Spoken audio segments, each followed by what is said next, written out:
To Let's Learn Computer channel. Now let us start the third question.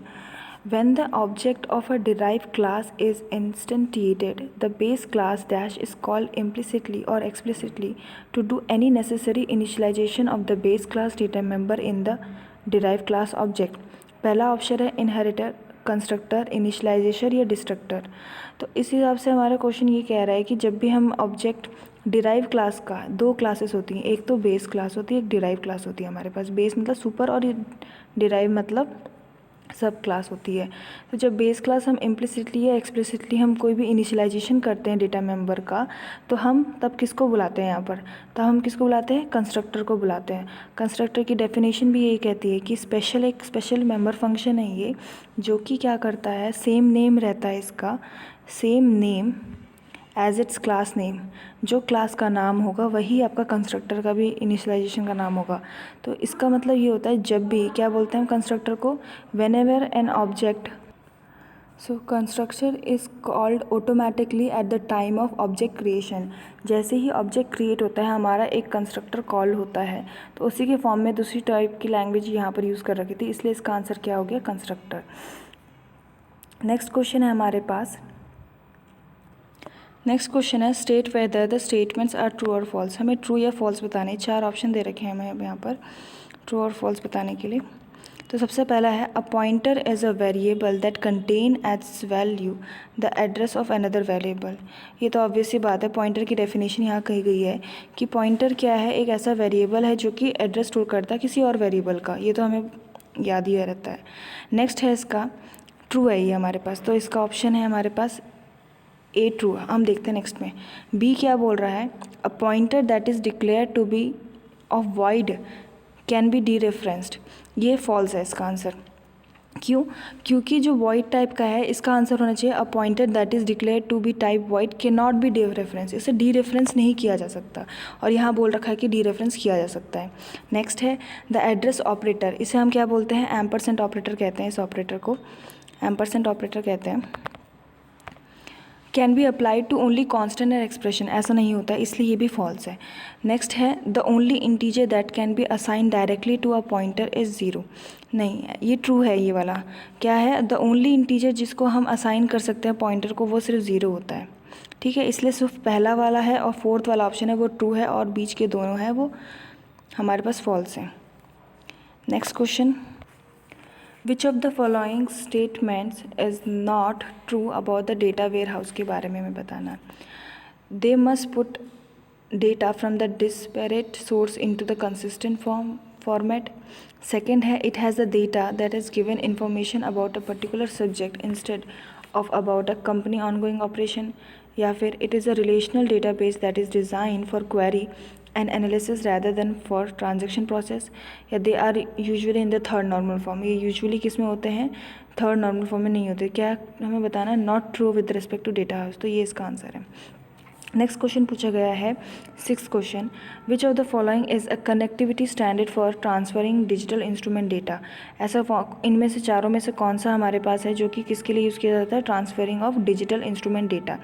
MIDI, MCI, real audio, AAC। इसका answer है MIDI। MIDI का full form होता है musical instrument digital interface. क्या होता है? One second, इसका formula होता है फुल फॉर्म है musical instrument digital interface.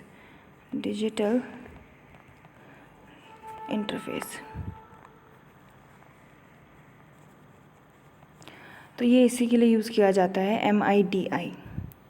Next question में पढ़ने से पहले MIDI क्या होता है ये बता दें।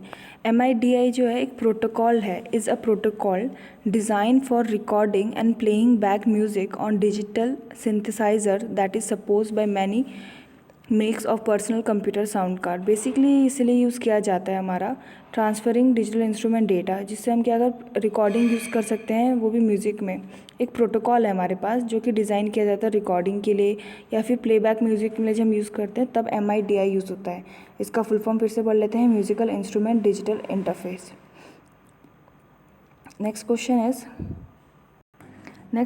है 7th क्वेश्चन, इस क्वेश्चन में क्या है, हमें एक कोड दिया गया है स्ट्रक्ट नोट, इसके अंदर हमें एक डेटा दिया है, इन डेटा स्ट्रक्ट नोट टाइप का हमें दे रखा है left and struct note type का दे रखा है राइट हमें। तो इनमें से हमें बताना है ये कौन से डेटा स्ट्रक्चर को बिलोंग करता है, क्यू को बिलोंग करता है, डबल लिंक लिस्ट को करता है, बाइनरी ट्री को करता है, सर्कुलर लिस्ट को करता है। तो क्यू तो फ्रंट और रियर इसमें आते हैं, तो ये तो हो नहीं सकता।